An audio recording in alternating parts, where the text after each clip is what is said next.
Well, hello, my beautiful YouTube humans. Well, today we're going to have a very different makeover. It is a $0 makeover, but a lot of you are confused where we're at on the property. So if you need a reminder, go ahead and check out the full house tour, but right now we're focusing on the exterior structures. In front of me, Woodbrain's watering hole, the jacuzzi, which is the main reason why I bought the place. Excuse me. And then this guy, we got a bar.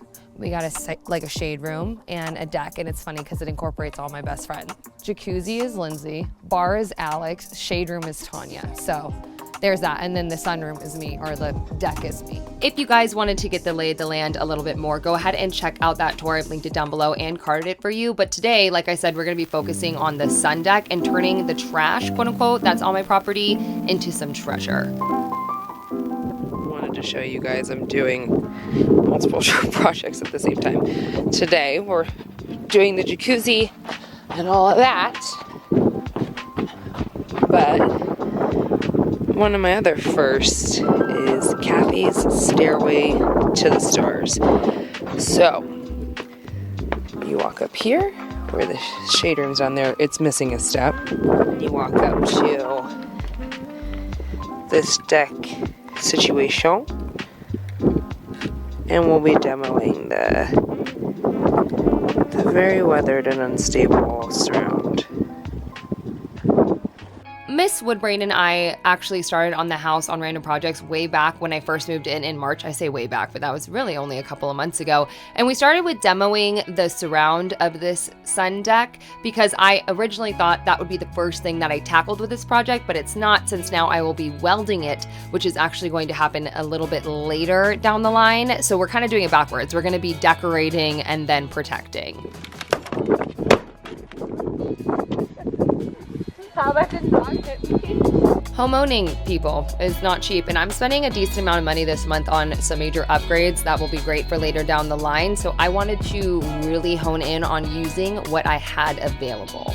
With it fully clear and a little bit unsafe, I'm going to move forward with basically just thrifting the items from my own property and turning it into something that is functional. Also, I do want to take note that this is fully braced for the weight that I'm going to be putting on it. The previous owner did that for me since they utilized this as a sun deck and had all the peoples up here as well. It's much more scary without a railing. Where I am zooming into is where all the quote-unquote junk is we will be pulling from, and that is also a sneak peek on the area I will be cleaning for my next video. One way I'm avoiding the heat out here, since it's over 100 by 5:30 in the morning, is doing early sunrise shifts and sunset.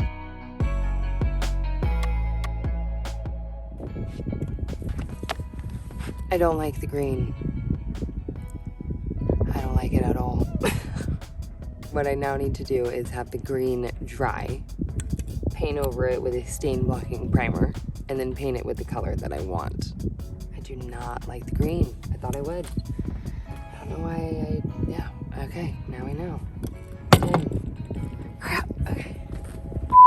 Let's make this space cohesive, shall we? I decided to move forward with painting quote-unquote stripes on top of the roof, just like the different portions that were laid on top of one another, the same color that was inside the bar. So we're pulling that gold that we just redid in that beautiful like Tulum-inspired outdoor bar I did up onto this roof. And it just makes everything more relaxed. That green just was not kicking it for me. I understand not all of you have property to pull from, but that doesn't mean you can't work with what you got. For me, before I had this junk hauled, I pulled some key pieces that will be making their way throughout my entire property with the focus on being the sun deck. Now, I'm pulling the most random items from different pallets to different colored wood that I have from demoing other things. And I'm quite literally putting things together as I go piece by piece. Like for instance, these two tree trunks that were similar heights. I found a piece of plywood that was perfect size, and then I just created a frame on the base that I've done here on my channel to create the support of weights that is going to be seated on it, and also to straighten out the piece as well. Before you see it all come together, I do want to take a quick second to thank today's sponsor, Thrive. You have seen me partner up with Thrive before, and they are a part of my life monthly because not only do they allow me to skip the store and skip the lines, but out here in isolation, they give me everything in a box that I need every single month, and I am so grateful. And most importantly, I can get things for my pups as well as myself. Hi. Did you see that I got you stuff? Hi, sir. I don't think you've said hi to the family yet. Callie's being very, very rude. He just woke up from a nap. This is Blaze. Oh, good yawn. Callie Bella, you coming over here too? You making your way to see what I got the both of you? Perfect timing, the both of you. Inspector Gadgets. Thrive Market is an online membership-based market on a mission to make healthy living easy and affordable for everybody. They have member-only prices and they never engage in surge pricing, so you always get that member-only savings no matter what. Even though my order is a little bit random this month, it really is an example of finding everything you need, from popcorn to pet needs to facial beauty. Plus, they have ethical meat, sustainable seafood, clean wine, and so much more. You can also sign up for auto ship and never run out of your favorite products, and bonus, you can also save an additional 5 to 10% off of that. Orders $49 or more are shipped free, and if you guys are interested in giving Thrive Market a go, you can get 25% off your first order and a free gift by going to thrivemarket.com/Rachel Metz. Does that mean you want that in your meal tonight? Blaze, you like that?